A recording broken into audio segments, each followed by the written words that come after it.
Professor Vishwavallabh is also here. Good evening, sir. It's a pleasure to have you.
We'll be commencing with the session in another 5 minutes.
And as we get closer to the moment the session starts, I request everybody to please turn your videos on.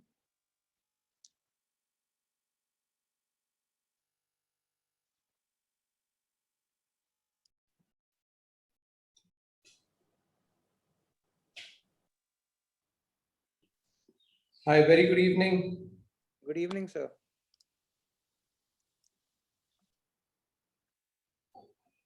Am I audible? Yes, sir, you're audible and you're visible. It's a pleasure to have you, sir. So with your permission, I think in about a minute, as soon as it strikes 7, we'll get started. Sure. So what's just a quick, so 1 hour session, and of that, how much for Q&A and? Sir, so generally we can keep about maybe 20 minutes for Q&A. Okay. Yeah. Yeah. I'll try and see if I can finish it in about 30-35 minutes. So I'll, and then we can have more time for questions. Sure. So now, as the clock strikes 7, it is my extreme and immense pleasure to welcome, on behalf of XLRI ExPGDM, a very special speaker. Today we have the honor of receiving Dr. K.V. Subramanian, the Chief Economic Advisor to the Government of India. Dr. Subramanian is a leading expert on economic policy, banking, and corporate governance with a PhD from the Booth School in Chicago and alumni status from top-ranking IITs and IIMs. Dr. Subramanian authored the path-breaking economic survey that commends ethical wealth creation for a prestigious India, as well as the 2019 economic survey that lays out the strategic blueprint for India to become a $5 trillion economy. Sir, as someone who has eagerly awaited every year for the economic survey's release, I can actually understand the economic roadmap of India. I am absolutely delighted to welcome you on behalf of XLRI's ExPGDM batch. Pleasure to have you, sir. Over to you. Thank you very much. A very good evening to everyone. And let me start by thanking the organizers for inviting me to share my thoughts. I remember XLRI when I was at IIM Calcutta. We used to visit XLRI for the XLIMC meet, and so I have good memories of XLRI. It's good to be there interacting with all of you. Of course, I think this may be the XLIMC meet is held, I think, with the PGTM students, but I'm sure you all would have also known about it. So I'm going to talk on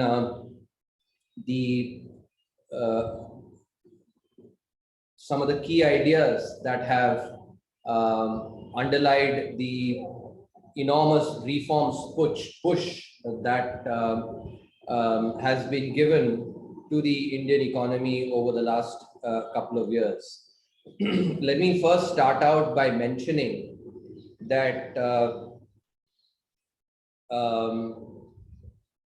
the current economic situation that India has faced and the entire world has faced is because of the extraordinary pandemic. Once in a 100-year event. The last pandemic of this sort was in 1918, the Spanish flu pandemic.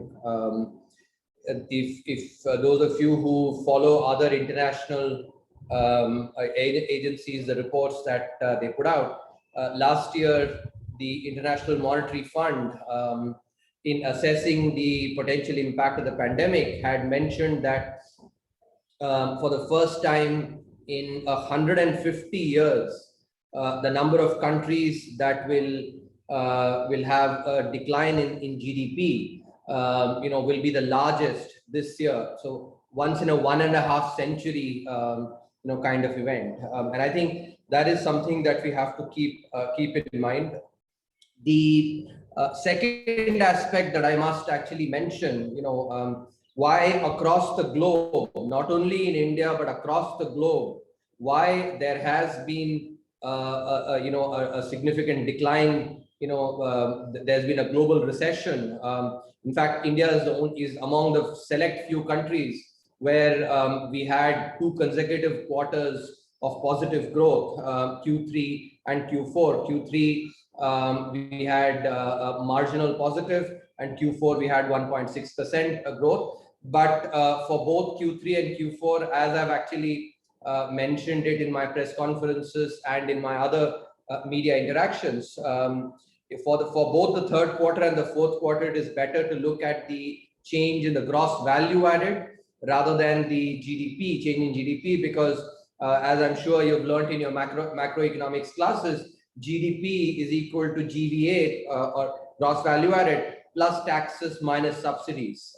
And when subsidies are much higher, then GDP is significantly lower, and that is what has happened. For primarily 2 reasons. One, because it was a pandemic year, the subsidies were increased significantly, and most of those subsidies have been recorded in the third and fourth quarter. They were not accounted for in the first 2 quarters, and that is why there's a significant wedge between the GDP change and the GVA change. GVA change in the third quarter was 1.6%, and in the fourth quarter was 3.7%. So as in over the last year or more than a year after COVID started, the Ministry of Finance has started coming up with what is what we've called the monthly economic report, where we actually give a very exhaustive,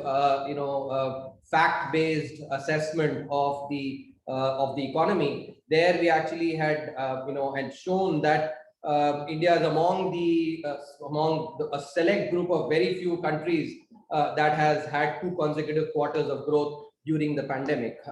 So that is, I think, the global situation that you must understand. Let me come back to actually what I was mentioning. Why is it that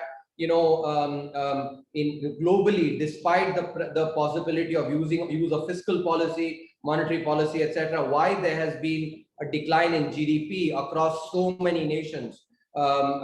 The International Labor Organization also has estimated that almost 350 million, so that's 35 crore, 350 million, which is actually the same as the population of the United States. That's the number of people who will be impacted, in terms of the employment. The International Labor Organization looks at primarily labor markets, and they've estimated that 350 million people will be impacted. Their employment will be impacted because of the pandemic. So the question to ask, and this is something which analytically you should understand, why is it that there has been such a huge impact on the the world economy? First, to understand that, and this is what I actually will try to illustrate, to take theory to the real world. So let's go back to the GDP identity that I'm sure all of you would have learned again in your macroeconomics classes. If you take y is equal to C plus I plus G plus the net exports, which is X minus M. I hope all of you remember. And by the way, this is that, you should actually pay very careful attention to the theory that is taught in your classes, because as you can see, it really helps in careful thinking. So let's go back to that identity. GDP, Y is equal to C, which is consumption, plus I, which is investment, plus G, that's government spending, and net exports. Now let's take India, and this pattern will actually be more or less true for most other economies. If you take just consumption accounts for almost 58% of GDP. So if you take that ratio, Y, you split Y into C, I, G, and net exports.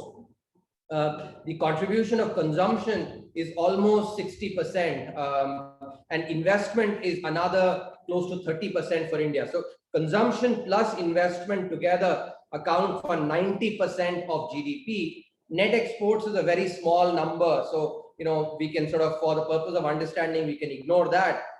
Because more or less, in fact, if anything, in the Indian case, actually imports are greater than exports. So because we run a trade deficit. So let's just focus on C, I, and G. So C and I together account for 90% of of the contribution to GDP.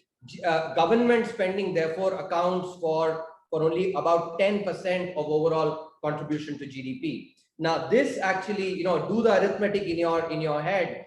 If let's say there's a 1% decline, there's a 1% decline in the C and the I that contributes to 90% of the GDP.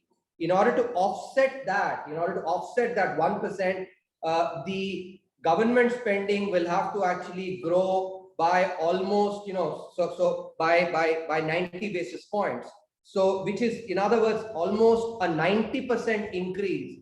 So, in order to compensate the impact of the pandemic on C and I, unless government spending increases 9 times, 90% actually, for every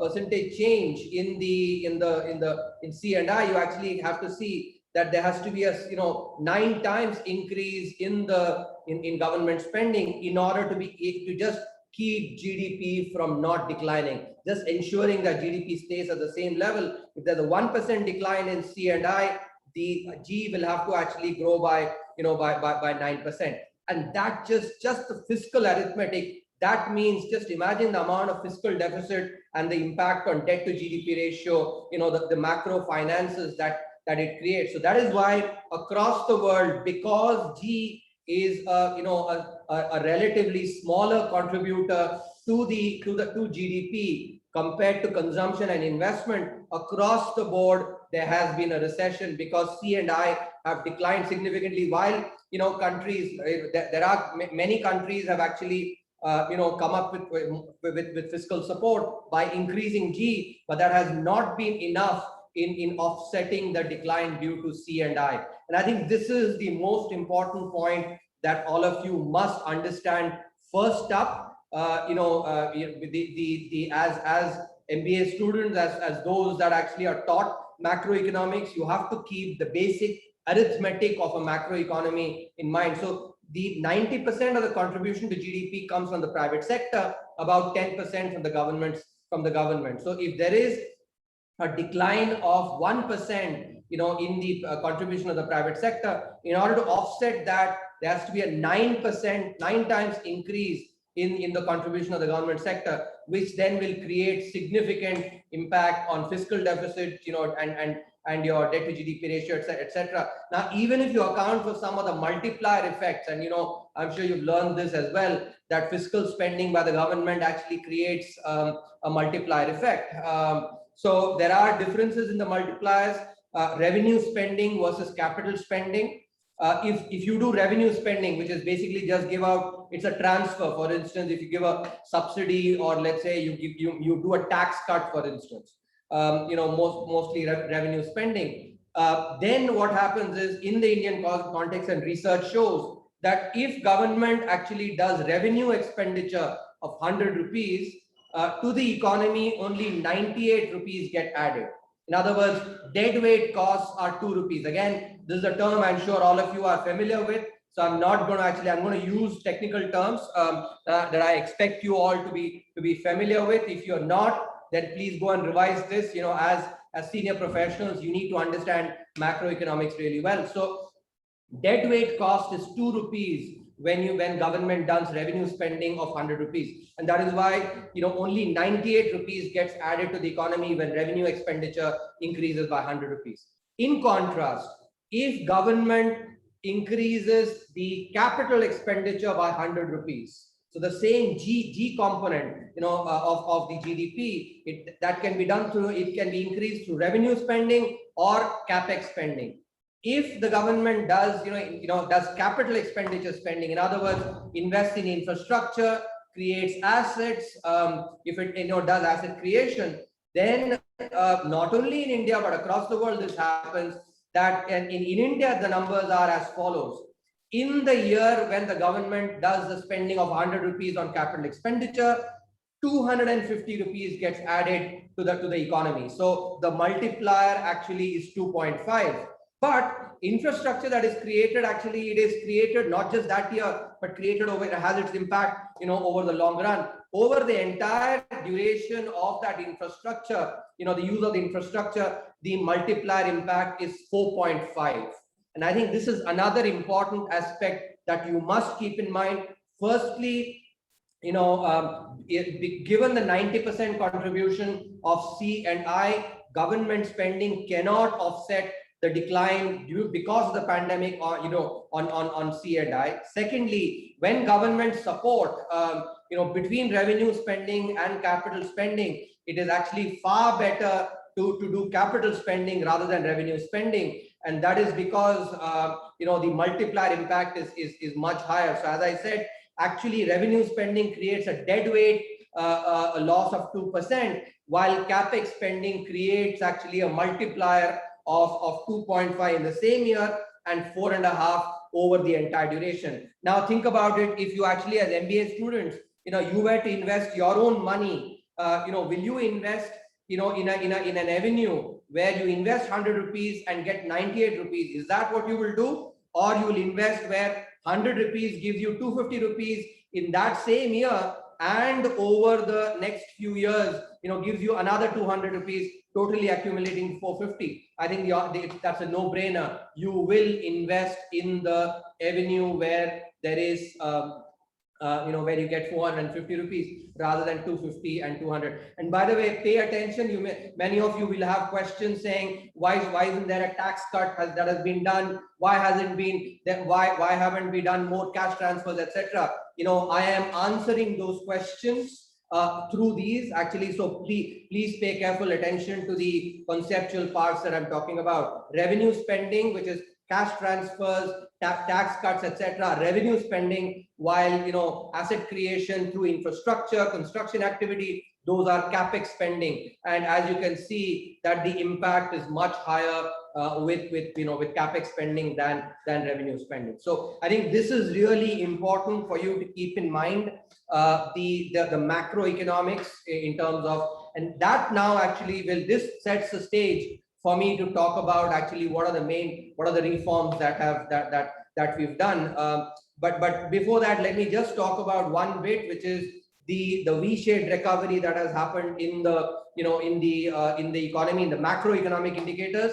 I urge you to go and take a look. Those of you who are interested or who may actually want to learn more, take a look at the monthly economic report that has been published for the month of May.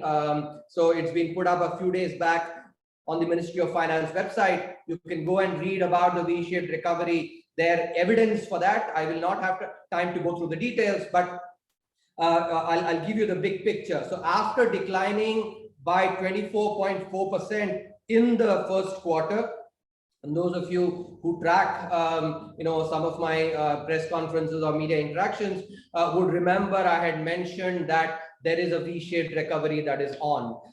And that actually has been exemplified in the fact that the second quarter, the decline was 7.5%. So from 24.4%, it actually was 7.5%, and then 0.4% and 1.6%. But as I said, it's better to use the GVA change, which is 1.6% and 3.7% as the numbers. So that actually, as you can see, clearly looks like a V. So there has been a V-shaped recovery, and that is illustrative of the resilience of the Indian economy. And of course, there are people, and some of you will have questions saying, oh, is it a V-shaped recovery or is it a K-shaped recovery? Of course, if you actually open the hood and start seeing differences between small firms versus large firms, SMEs versus others, some of the poor versus the rich, etc., there are differences. And I think if anything, this year, the pandemic year, is actually the best illustration of why growth is most important for India. Because and many of you would have heard, oh, the inequalities have increased. So a year where there has been a decline of 7.3%, has exacerbated inequalities, which means, given that decline, the rich have not been impacted as much as poor have been impacted. I think that is a brilliant illustration of the fact that economic growth is so important, because economic growth actually benefits the poor far more. And I think and those of you who are interested actually can go and read the chapter that we wrote on growth versus inequality, is conflict or convergence, in this year's economic survey, where we made this point that India must focus on economic growth, because the benefits that come from that, by increasing the pie, can be used for welfare spending, whether it's actually the Garib Kalyan Yojana or PM Awas Yojana, or let's say Ayushman Bharat, or any of those. The money that is generated through growth is what gets used for welfare spending, and therefore India must continue focusing on growth. So now let me actually talk about the reform. So as I've mentioned, that capital spending is incredibly important for economic growth. And as I've just said, growth itself is important even to reduce inequalities, etc., in the country, because it is lower growth that actually, or declining growth that really exacerbates inequalities, and therefore growth is really important. So now let's talk about the reforms, and let me before that just spend a minute on laying out the vision for how I think about the vision for economic development in India. A developing country like ours must focus on economic development through three pillars. Think about it as a tripod with three pillars. The first pillar of that is the combination of an exclusive focus on economic growth at the macro level, combined with efficient welfare at the micro level. So macro focus on growth plus micro focus on welfare programs together. And this is related to what I just mentioned, that when you have growth generates the resources that can be used for doing welfare programs. And therefore, I think that clarity of objective is very important. At the macro level, just focus on growth, use the resources to do welfare spending, which can reduce your inequality, which can actually help a lot of people at the poor. So do not confuse these, do not create conflicting objectives. Let the macroeconomics be focused only on economic growth, higher growth, and the micro on welfare programs. That's the first pillar. The second pillar is enable the private sector, focus on thinking about wealth and wealth creation as boons rather than as bane. 50, 60 years of socialist, of the socialist era has created this mindset where wealth and wealth creation is often thought of as actually a necessary evil.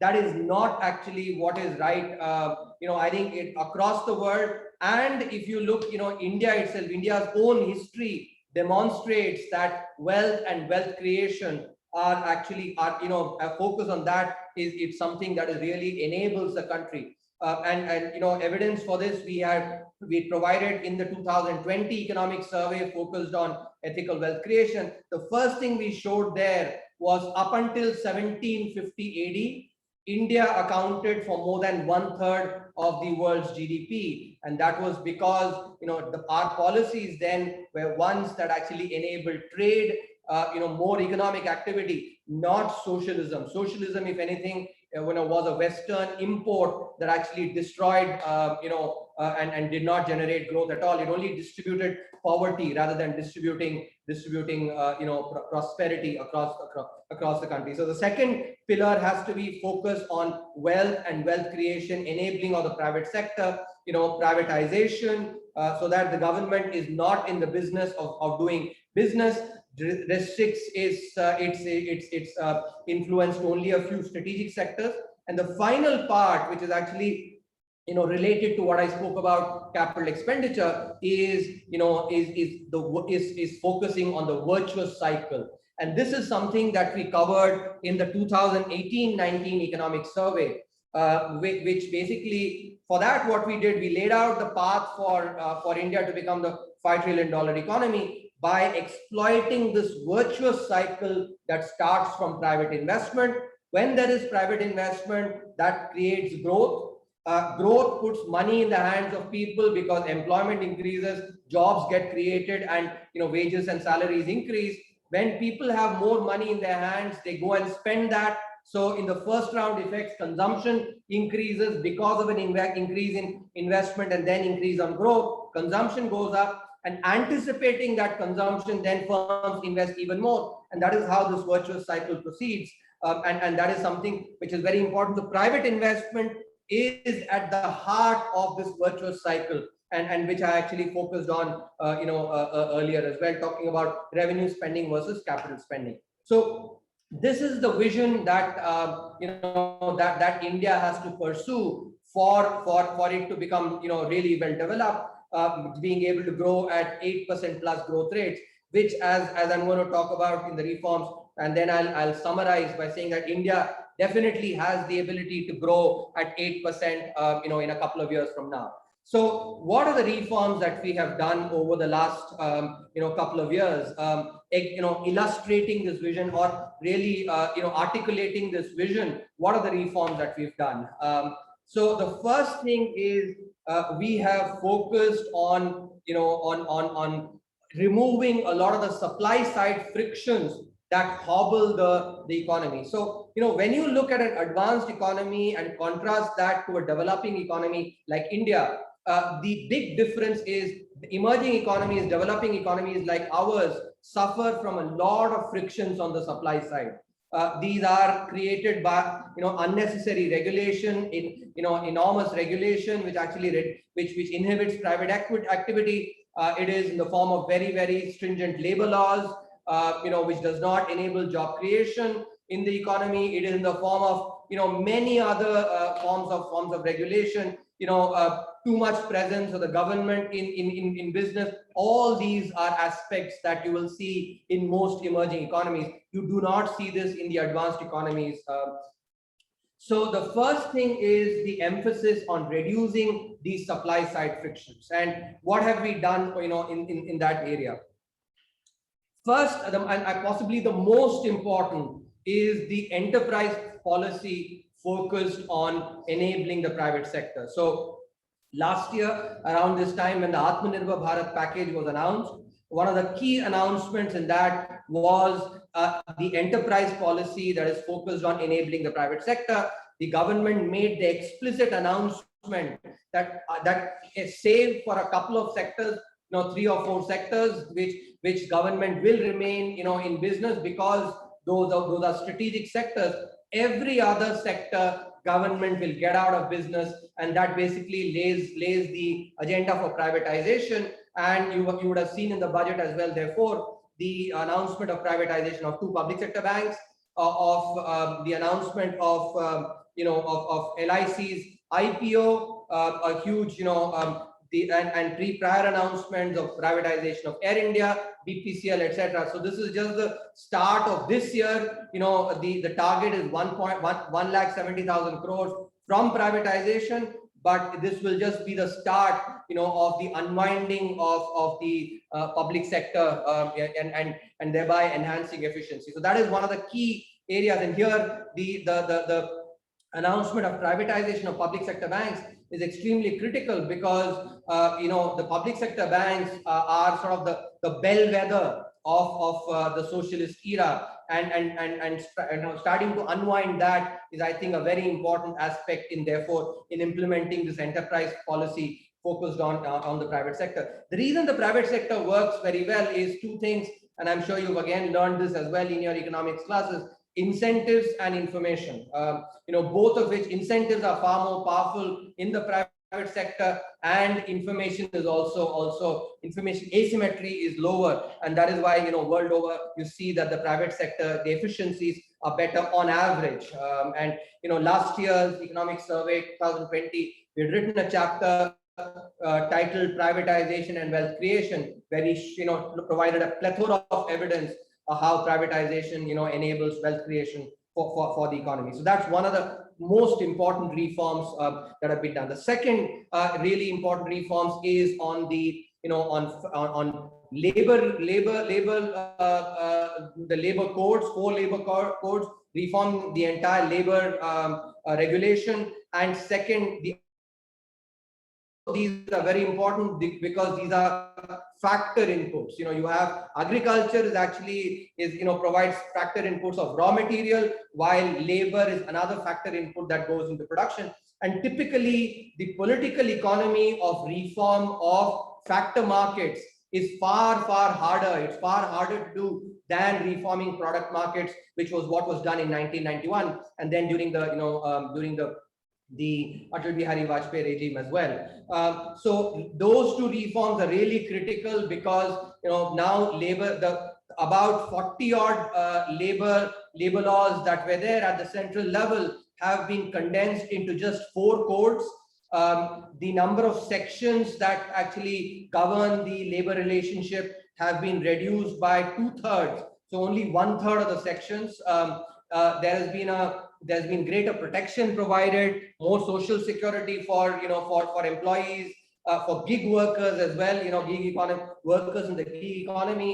The compliance burden has been reduced significantly. The number of minimum wages that were there, if India before this, before these regulations had close to 2,300 minimum wages. Can you imagine 2,300 minimum wages?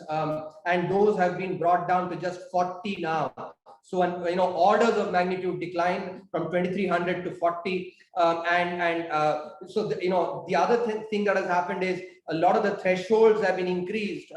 So, for a firm to be, to actually have to comply with standing orders on the labor laws, the threshold has been increased from 100 employees to 300 employees. The definition of factory has been increased from 20 employees to 50 employees, and all these are intended to enable economies of scale, significant increases in economies of scale. That's the first labor reforms. Agricultural reforms, very important, because this is one area where for 70 years there has been very little investment. Agriculture has not seen investment at all, because this is one area where markets have just been completely dysfunctional, with the small and marginal farmer being totally beholden to the intermediary, someone whom we call arhatya, in Hindi. So that reform is very important, because it will really enable, and it will provide opportunities to the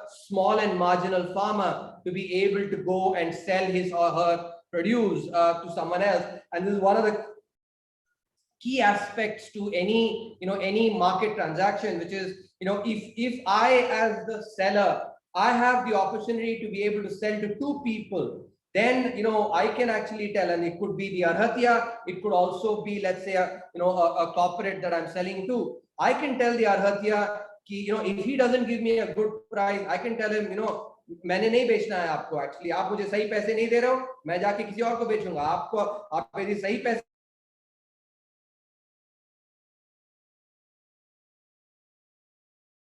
and marginal farmer has not had so far in 70 years, and that is something that is very important. Therefore, the second, which is agricultural reforms, which can really help in really enabling the welfare of the small and marginal farmers, and thereby really increase productivity in the agricultural sector. So labor reforms, agricultural reforms, before that the enterprise policy, then the change in the MSME definitions. One of the problems on the supply side that India has faced is that most firms remain really small. They do not grow at all. The reason they do not grow is I'll give you a parallel. Many of us actually, when we might have learned to bicycle first, we may have had those training wheels. Have you seen those bicycles with training wheels? You have so when a kid is learning to bicycle, the kid is given those training wheels so that the kid does not fall when he or she is learning to bicycle. But when the parent actually puts those training wheels, the idea is very clear that the training wheels are temporary. they are going to be removed once the kid learns to bicycle. But if suppose, let's say you told the kid that, hey son or hey daughter, you can keep these training wheels forever. If the training wheels are there forever, then the kid will not have the incentive to really learn to be able to bike, on his or her own. And I think this is the problem that has hobbled Indian policy, especially with SMEs, which is that we basically have, by continuing to provide provide them protection, irrespective of whether they are a 5-year-old firm or a 100-year-old firm, we basically not enable them to grow at all. It is as if, let's say, your parents had told you that even when you're 40-year-old, we will support you, then you may have never had enough incentive to go and become independent, get a job for yourself. So we've thereby created dwarfs among our SMEs, which is dwarfs firms that have grown older but continue to be small. The reason we actually have these policies focused on SMEs, and that's why I gave you the example of the training wheel, is that when the firm is basically still catching, is growing and learning how to compete with others, I think some support is absolutely important. Support should be provided, but that support should never be permanent. If the support is permanent, then the firm has no incentive to grow out of that. And this phenomenon of dwarfism, therefore, has been really a problem in the Indian economy, because these dwarfs do not avail economies of scale. Because they do not avail economies of scale, their costs remain very high. Because their costs are very high, they have to charge a higher price. So they are not competitive. Therefore, in world markets, they're not able to go and export and compete with firms from other countries in the. So this is one of the key problems. And the change in the MSME definitions has been intended to enable economies of scale. Similarly, if you look at the production-linked incentive scheme for fostering exports, that is also a scheme where there is explicit incentive for the firm to grow. So if you continue to be the same size, the incentive will be removed. But in order to be able to avail these incentives, the firm has to continue growing. And this is important, because when an SME grows, the biggest benefit that comes is to the promoter. Imagine, having a firm that has, let's say, a 10 crore turnover versus a firm that has a 100 crore turnover. A firm that has a 100 crore turnover, the promoter is the one that actually makes the most benefits. But in the process, the promoter also creates more employment, because you can imagine that a 100 crore firm will have far more employees, will hire far more employees than a 10 crore firm. So the promoter does good for himself, but also serves the nation in producing far more jobs. That's the other set of reforms: the MSME definitional changes, the production-linked incentives, and finally on the financial sector. Financial sector, and capital is another really key input, which is another key factor input, because as you remember, again, you must have learned in your economics classes, labor and capital are two most important inputs.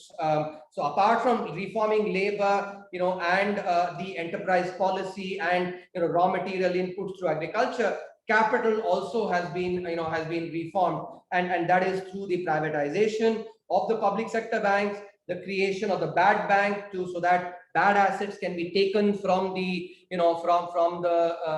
the existing balance sheets, and thereby enable banks to lend. There is a development financial institution in the public sector has been created for infrastructure financing, so that the emphasis on infrastructure, the financing for that can come. Also, that legislation enables private sector DFIs to be created, and development financial institutions in the private sector, so that infrastructure financing can happen. And finally, the insurance sector as well, increase in the FDI limit up to 74%, and the IPO of LIC, because once LIC lists, that will really bring in better governance and will from shareholder ownership, and that will also help the insurance sector. So let me now summarize in terms of the reforms push. As I said, in order for India to grow, India's model for development has to be based on three pillars. The first one is an exclusive focus on the macroeconomy, on growth, on the macroeconomic side, on just growth, growing the pie, economic growth, combined with efficient welfare at the micro level. That's the first pillar.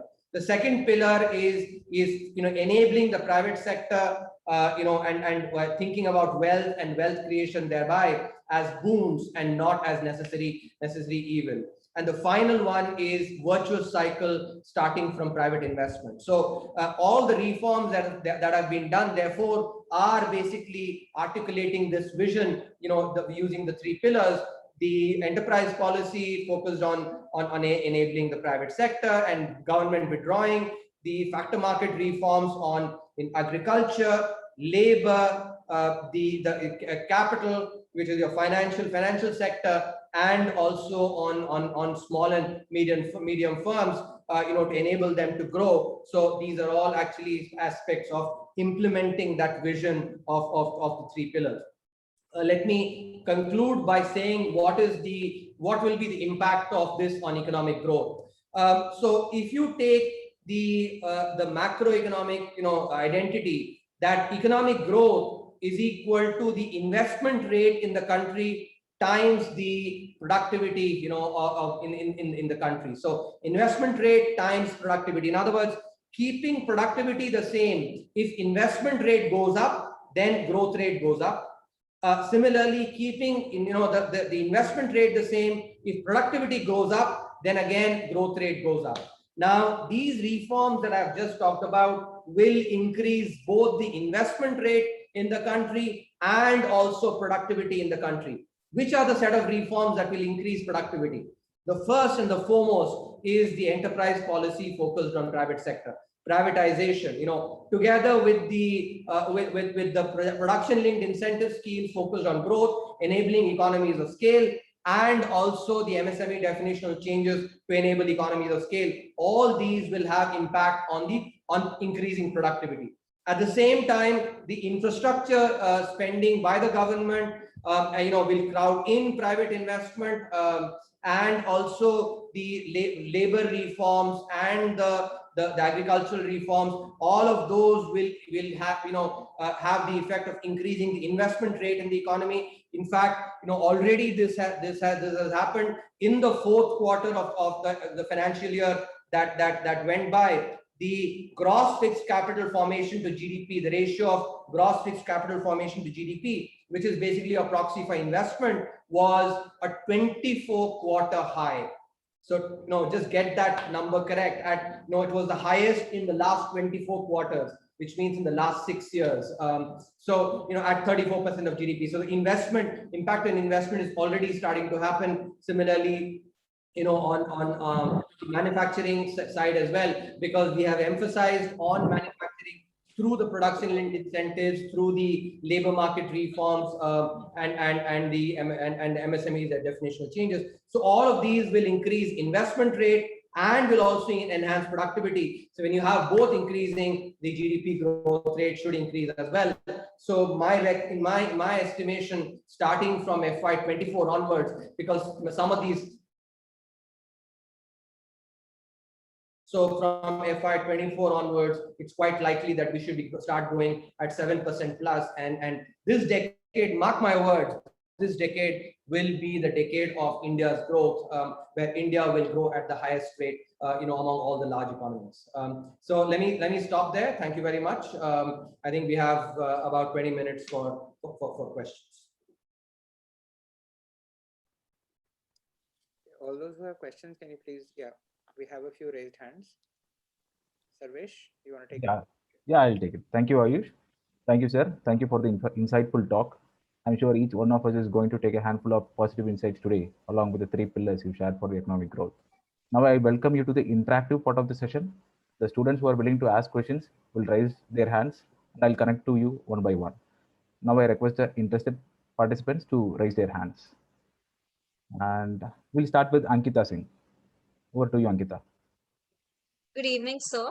Sir, I have a question. So it is, what do you think about the universal basic free income being given as a DBT would have on our economy? especially now that the consumption needs have revamped post-COVID. So how is that going to affect? It's an impractical idea. A lot of countries, particularly some of the Scandinavian countries, have tried it. I think if you notice also, when free cash is provided, that has a dampening impact on incentives to work. One of the key aspects, actually, which is the reason I say it's an impractical idea, is the universal basic income is predicated on the idea that all other subsidies will be taken out, and the UBI will actually substitute for all other subsidies. Now, taking out all other subsidies is a big if, because if you have and go back and read the economic survey chapter on UBI, this is the most important aspect, that you can't have a situation where the existing subsidies continue as they are and then you actually latch on UBI on top of it. So if you don't have the existing subsidies being removed, then UBI cannot work. But actually, given I don't think oftentimes the understanding of this is there, which is that it's a substitute for all the other subsidies, and that being able to remove is a big if. At the same time, also actually the impact on the incentives to work is also an important aspect that must be kept in mind. I'm not a big fan of it. Thank you, sir. Thank you, sir, for your answer. Next, we have Niharika Jain. Hi, sir. Very good evening for your immensely precious time, taking out time for us. My question to you is, sir, our recent economic survey has suggested that India, despite being, fifth largest economy, has been rated Sorry, in... Niharika. Yeah, hello? Hello? Am I audible? Hello? Yes, you are audible. Yeah, now you're audible. Okay. Sorry for the inconvenience, sir. Sir, my question to you is that India, being the fifth largest economy, from the economic survey, we have seen that it has been in the lowest rung of the economic grade. Why is India's credit rating so low, and how can the issues be addressed? It's a good question, Niharika. So as we showed, in that chapter, the models for the models that these credit rating agencies use, and I'm saying models within quotes, because to distinguish it from other. So there are, when you look at models for credit ratings of firms, companies, for instance, let's say, a particular company is, let's say, rated AAA, another firm is, let's say, rated, AA or so. If you take the ratings and correlate it with, for instance, the default history, what you'll find, you can go and actually check this out. You can go to Moody's website or S&P's website, find out the historical probabilities of default. You'll find a very strong correlation between the rating and the probability of default. Now, that is for corporates, and this is for corporates across the world. Try and do the same exercise across countries, and we've shown this in the economic survey chapter. The correlation between default and sovereign default and sovereign credit ratings is very, very nebulous, very almost non-existent. And I think eventually credit rating is just a mapping of the of basically the probability of default. So a AAA means a certain probability of default, a AA means another probability of default, and so on. This particular mapping does not happen. So there are some fundamental issues in the credit rating models. And let me illustrate further. One of the key parameters that these rating agencies use, in these sovereign ratings models, is GDP per capita instead of actual GDP. Now, what is the conceptual flaw in this? There's a big conceptual flaw here. If suppose the country borrows, let's say, a certain amount, and just to give you an illustration, let's say in the context of corporations, it's as if, I do not look at the, the actual, so it takes the company takes on a certain amount of debt and it has total assets. So it's as if in order to repay that debt, I do not look at the total, assets of the company. I look at the assets per shareholder.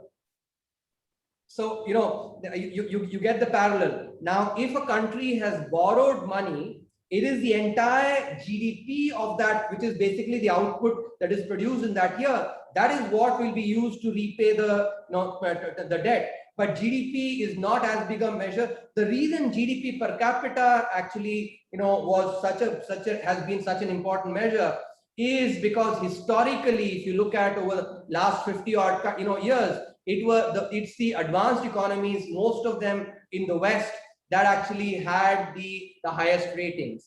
And so, in order to justify that, they had to give a high weight to GDP per capita because it was these countries that had the highest GDP per capita. But after the global financial crisis, there are many countries, many of these advanced economies in the West, which have had actually significant slides in their credit ratings. Countries like Greece, for instance, Greece, Ireland, and others have actually been on the brink of default, sovereign default. And yet these rating agencies continue using GDP per capita as an important measure instead of GDP. And they do not basically take into account something as important as whether a country has defaulted or not. Because when you look at default itself is a function of two things: the ability to repay and the willingness to repay. The ability to repay is captured by GDP, not GDP per capita. So there's a conceptual flaw there. The willingness to repay is captured by whether or not that country has defaulted before. India has never ever defaulted before across political dispensations. And because this is not unlike Latin American countries which have defaulted several times, India has never defaulted because whether to repay or not our debt, that's not an economic decision for us. It is a philosophical, spiritual decision in some sense, right? Moral decision, ethical decision, because no government ever basically has approved of this. Even in 1991, when we were facing the worst balance of payments crisis ever in our history, we actually shipped gold to the Bank of England to honor our obligations. That is basically our willingness to repay. And yet this is also not captured. So the ability to repay is not captured very well. Willingness to repay is not captured very well. So all the conceptual things that I would teach in a class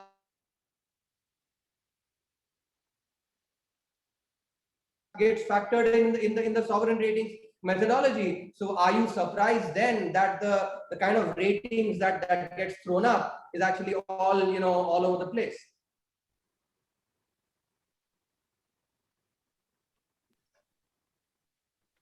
Thank you, sir. Thank you, sir. Now, a senior XLRI faculty, Professor Vishwa Ballab, would like to ask you a question. Over to you, sir. Vallabh sir, you're on mute.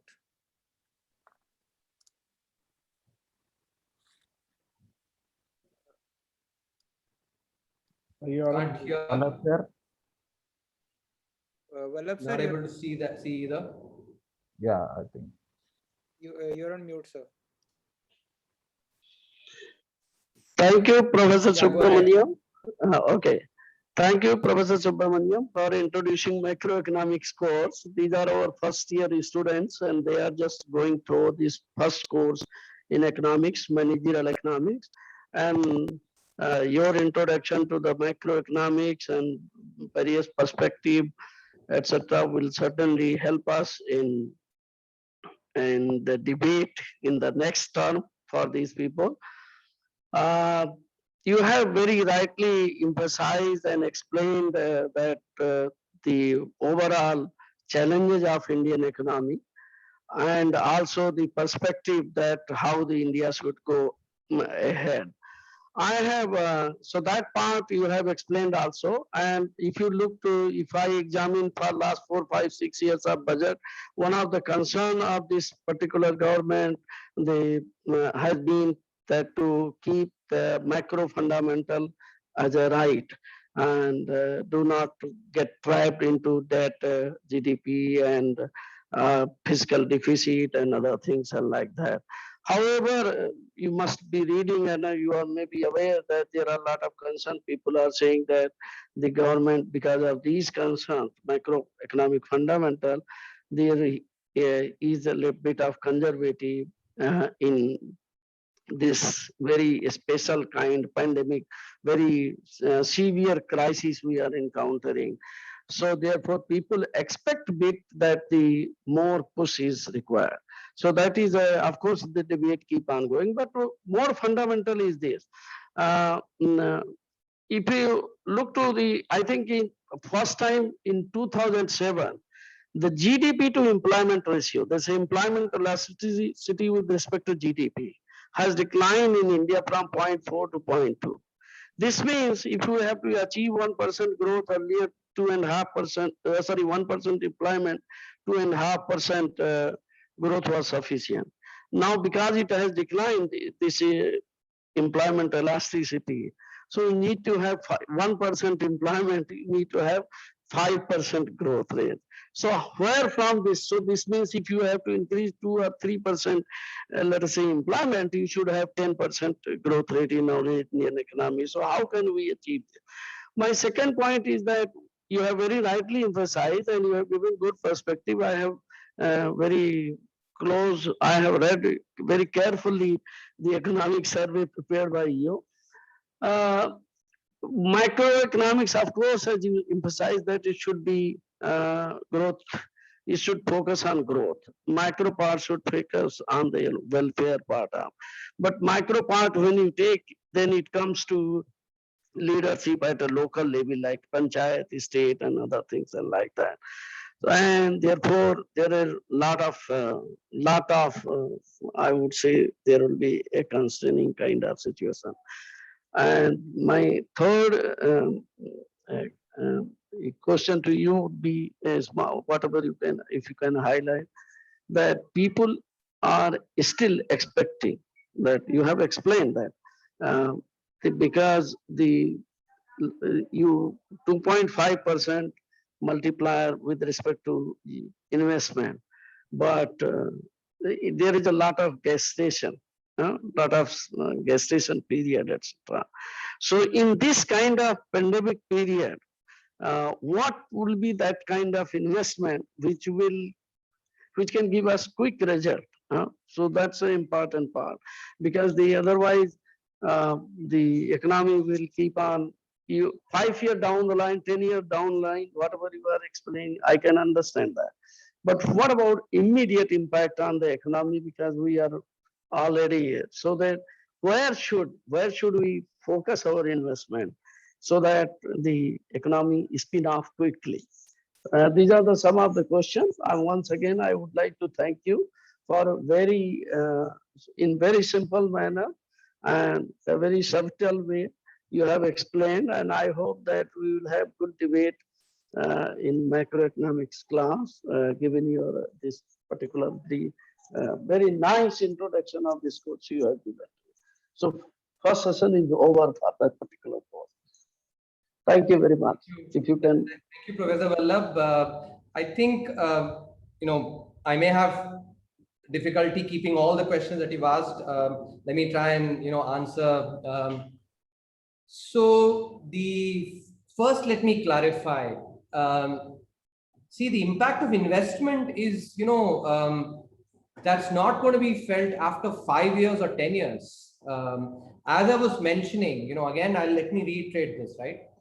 If 100 rupees is invested in capital expenditure this year, just this year itself, 250 rupees gets added to the economy. This is an NIPFP paper, and similarly, Ashima Goel and others actually at IGIDR have also done similar work. So in that same year, 2.5 times multiple gets created in the same year, number one. The over the remaining maybe 2-3 years, another 200 rupees, so 4.5 gets added. So the first thing is actually that you don't have to wait for 4-5 years for the impact of of infrastructure to be felt. And let me give you the evidence of this just from the fourth quarter itself. I don't know whether you actually whether you tracked the GDP numbers that came out in the fourth quarter. So government actually increased its spending significantly on infrastructure in the fourth quarter. This was part of the part of the emphasis on infrastructure spending. Because of the increase in infrastructure spending, construction sector grew by 15% in the fourth quarter. So infrastructure spending by the government led to a 15% increase in construction activity. What was the impact of this? What was the positive spillover? Two key areas. One, consumption, which had actually declined for 3 consecutive quarters, grew at 2.7% in the fourth quarter, in that quarter itself, by 2.7%. Second, the contact sensitive sector, this is service sector. So government has invested in infrastructure, and construction activity has increased. But as construction activity increases, a lot of the other sectors also get impacted. So, these contact sensitive sectors like travel, tourism, etc., which had declined at double digits, high double digits in the previous 3 quarters, declined only 2.3% in the fourth quarter.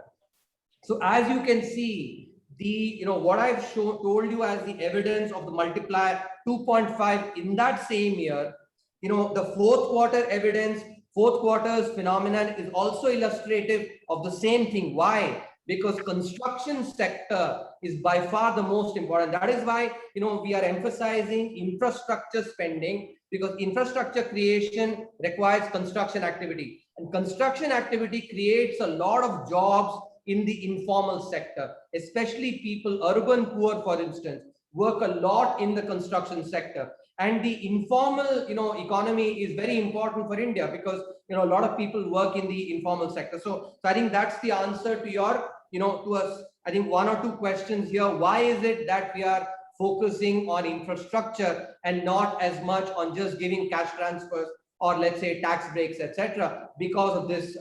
At the same time, let me also tell you,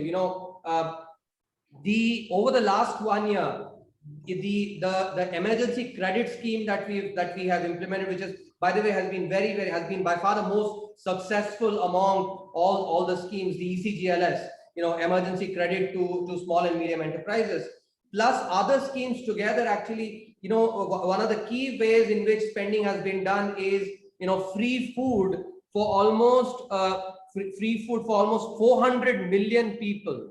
And over the entire of almost 8 months of last year, and that has been extended now for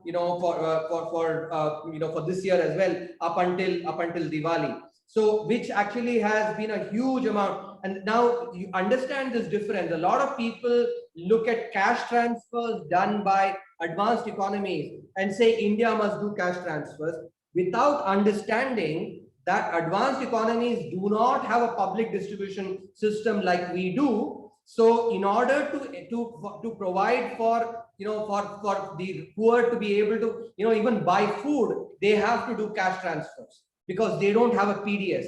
We have a PDS, and we have actually therefore given essential items, and which actually is better than giving cash, because that gets actually consumed, right? Cash could possibly be spent on other things as well. So while we have done less cash transfers than advanced economies, we have used the public distribution system to provide for a lot of the. Similarly, the PM Kisan cash transfers also were provided early itself, and widows and others actually, and vulnerable sections have been given cash transfers as well. So I think it is important to understand the nuances here. So to summarize, in terms of the response, number one, we have focused on providing essentials in kind, number one. Number two, we've actually apart from that, we've actually focused on capital expenditure spending, especially encouraging construction activity so that urban poor, because the pandemic has impacted the urban areas far more than rural areas. Also in rural areas, Manrega actually works as the MNREGS works, as a conduit for distressed employment. You don't have that in urban areas, and having an MNREGS kind of program in urban areas actually does not work. In fact, there's a symposium that Ideas for India had organized on John Drees' plan for for a similar program, where there were a lot of problems that were highlighted, because rural sector Manrega works well because it is seasonal employment because of agriculture. At the same time, also what happens is, firstly, in urban areas, employment is not seasonal, number one. Number two, there are significant differences in skill levels across, in urban areas compared to rural areas. And third, because urban areas cost of living is higher than rural areas, if you have to do a Manrega kind of program in urban areas, you have to keep the wage levels higher in urban areas than rural areas, which will then create migration from rural areas onto urban areas and will exacerbate the problems in urban areas. Because rural to urban migration is a problem. So if you have this, it will only exacerbate the problem. So there are lots of practical problems with these conceptual and practical problems. So to summarize, in terms of the response, essentials have been focused on, especially food through the PDS. Cash transfers have been given to vulnerable sections, and the focus has been on infrastructure spending, construction activity for the urban poor. I think I've covered most of your questions. Yeah, thank you, Prabhu. Thank you. Maybe there might have been one or two I might have missed. Thank you. Thank you. Thank you, sir. With due respect, would you be willing to take a couple of questions more? Yeah, I think we can take a couple of more questions. Okay, I'll ask Apurva Mehta to continue with the question. Good evening, sir. So one thing I remember reading in the economy survey was about the JAM Trinity, Jan Dhan, Aadhaar and Mobile. Is the scheme still a central pillar of the direct benefit scheme, particularly today when social security is such a crucial importance? Yeah, absolutely, very much. In fact, what I spoke about efficient welfare. Efficient welfare has really been delivered through the use of the JAM Trinity. The cash transfers, for instance, are being done directly into the Jan Dhan accounts, and these are Aadhaar authenticated. And basically, mobile phones are being JAM Trinity is a very critical part of efficient welfare. In fact, over the last 7 years, this government has actually has done welfare in a very efficient manner compared to previous government, and that is primarily because of the use of the JAM Trinity. Thank you, sir. Thank you, sir. I would request KP Aditya Rao to go with the next question. Good evening, Subramanian sir. Am I audible? Yep. Yeah. So I just wanted to know this thing. So like you said, we have done very well in Q3. We have had a 0.4% growth GDP, and in Q4 we have had roughly 1.4%. And Aditya, let me just quickly correct you. As I was mentioning, as business school students, who are, let's say, from what I heard here from Professor Vallabh, you will be learning macro later, but there is a difference between GDP change and GVA change. As I said, for Q3 and Q4, you should be looking at the GVA change. GVA change has been 1.6% for Q3 and 3.7% for Q4. That's the right number to look at. So now go ahead. So I'll make sure I look into it. So I just wanted to know, so now we have had a second phase of pandemic, which has impacted our country. And recently I was reading an article that Maharashtra is anticipating a pandemic at a higher level, which is the third wave which we are seeing. So how is the growth going to be impacted because of this? Because I was seeing a RBI survey which said that we are expecting a 9% GDP growth in this particular financial year. And with the third wave also coming in, this might take a big hit also. So what is the figure which we are anticipating, and what can the government actually do now? So I had covered this in my the presentation that I did on the, following the GDP numbers, the fourth quarter GDP numbers, I think it was 29th or 30th of May, I had covered this. So we've done an estimation of the impact of the second wave. We looked at two scenarios. One scenario was where the second wave would peak by mid-May. By the way, this assessment was done early April when we were entering the second wave. So we considered two scenarios there. One was whether the second wave would peak by mid-May, and second was the second wave would peak by mid-June. As it actually transpired, the second wave peaked.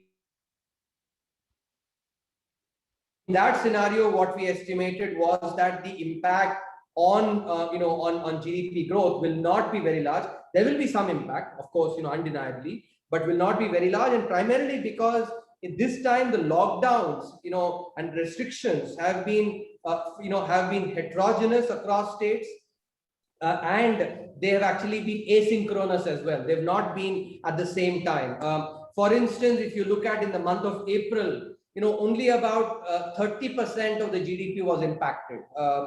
Because primarily, if you looked at states where there were restrictions, it was Maharashtra, Chhattisgarh, and Madhya Pradesh to some extent, and Delhi in the last week, starting from 24. The month of May, a lot more impact was there. About, there were restrictions in, almost, I think 70% of GDP was sort of impacted in the month of May, but it's only for 1 month, 70% actually was impacted. So based on that, we have done an assessment. As RBI has also said, the impact will be about 1% is what RBI, mentioned. And I must tell you that, when we did our estimation for the GDP growth for this year, we actually were conservative. While IMF, Fitch, etc., had projected growth at 12.5%, 12.8%, etc., even OECD, we actually said only 11%. The budget took it as 10.5% only. As a result, we actually left some headspace, headroom as well. So I actually think that, and that's I think, in hindsight was the right thing to do. So I think, number one, I don't think the impact of the second wave will be that large. There will be impact, but not as much. Third wave, see, I have been working very closely with the, with professors at my alma mater, IIT Kanpur, professors who actually developed the Sutra model, and have also been looking at serological surveys, studies, and patterns across other countries, in terms of the second, third waves. This prediction that there will be a third wave is like a heads I win, tails you lose kind of prediction. I think you have to factor that in into the prediction, because it's like if the third wave happens, it basically heads I win because I told you so. If the third wave does not happen, then tails you lose by saying that, oh, because I had warned, that's why people took care, and therefore third wave did not happen. So that's why the the heads I win, tails you lose kind of situation. So if you look at the overall seroprevalence, and I think the serological study is being done, but I was just reading today, Delhi serological prevalence is about 70%. So 70% of the population has has antibodies. Now Delhi, I think, is not representative of other areas. It's possible other areas will have much much less seroprevalence. But I will tell you that we had estimated early April that by the end of the second wave, about 40% of the overall population of the country would have antibodies. 40%. Now, if you take, now this is 40% of the entire population. If you take the fact that urban areas are a lot more likely to have antibodies compared to the, rural areas, and also accounting for the fact that some people who may have gotten their antibodies after the first wave, if they have not gotten vaccinated, it's possible their immunity may have gone down because it stays for about 6 to 8 months. The studies published in Lancet and British Medical Journal, etc., suggest that the antibodies stay from getting infected, stay for about 6 to 8 months. So taking all these factors into account, I think that anywhere between 55 to 60% of urban area, urban population may have antibodies. Now, if you start adding the vaccination as well, keeping in mind that there is some double count here because people who may have gotten the infected in the first wave would be getting vaccinated as well. So when you take that into account, it's likely we may be close to about 60% plus in terms of so I'm adding only between 5 to 10%, of the. So right now, if you look at overall, actually, we have about 22 crore people have gotten their first dose. So I think when you put these numbers together, you can start seeing that while we certainly have not reached herd immunity, I'm not going to claim that we've reached herd immunity at all, but we may be close to 60%. And I think, I do remember when the pandemic started last year, epidemiologists were saying 70% population, if it has immunity, then we will have herd immunity. That did not take into account many of the variants that have come. So if you take into account the variants and the Delta variant and the Delta plus, etc., it's possible that we may actually need to be at 80% plus, maybe 80 to 82% for herd immunity. So keeping all this into account, what you can see is unlike the second wave, when in December the antibodies were only 25% of the population had antibodies actually, and that too, I don't know whether the sample is very representative, it may actually, it's a sample anyway. So unlike the situation after the first wave, before the second wave, where the antibody prevalence was not as high and vaccination had not proceeded as much, in contrast, now a lot more proportion of people are likely to have antibodies and vaccination is proceeding. And it's possible by September, because August and September, the supply of vaccines is expected to ramp up significantly. And we can actually, as we had covered in the monthly economic report, we can do 1 crore doses a day. At our peak, we've done 42 lakh doses a day, but we've done that with just 1 8-hour shift. If we can do 42 lakhs in 1 8-hour shift, with 24/7 for vaccination for, let's say, just 2 months, August and September, we can do 1 crore doses. So we can actually, by end of September, vaccinate a good proportion of the population. When you add the antibodies that are also prevailing because of the infection itself, it's possible that we may be close to, so therefore, I think the likelihood of a very intense third wave, let me acknowledge, I am not an epidemiological expert. I am unlike economics, where I'm a producer of research, both a consumer and a producer of research. I'm consumer of others' research, producer of my research. In epidemiology and all this, this part, I'm only a consumer of research. So, therefore, you have to discount for the fact that I am not the expert, but I've read a ton on this. Based on that, I actually can say that I think the third wave may not be that intense.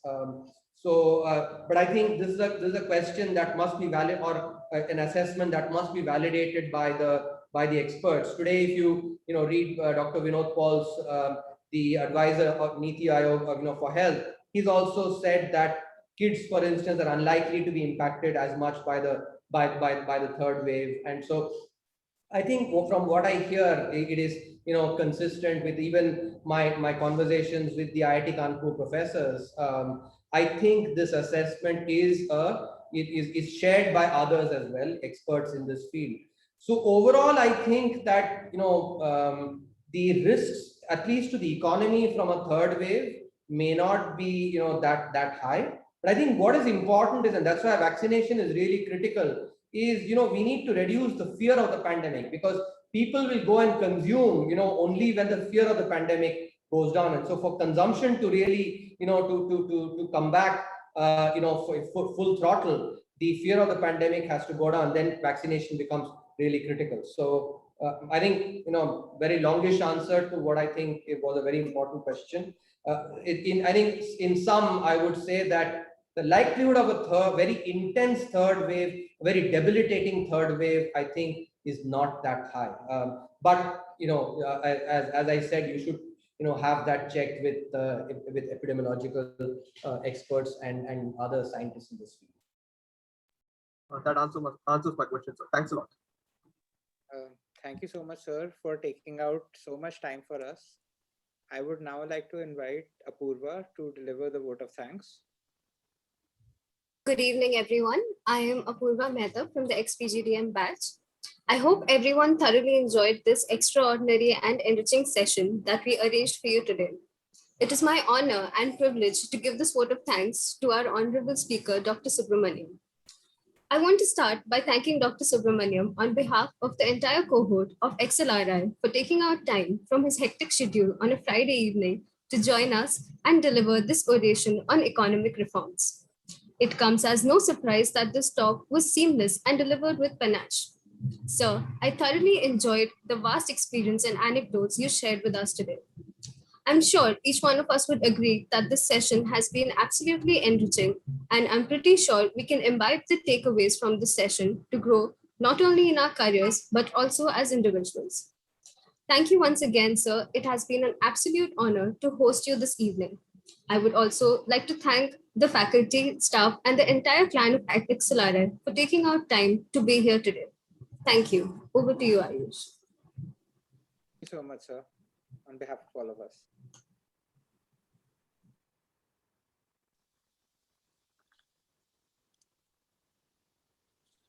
Thank you. Thank you so much, sir.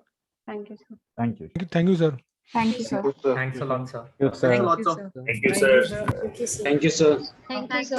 Thank you, sir. Thank you, sir. Thank you, sir.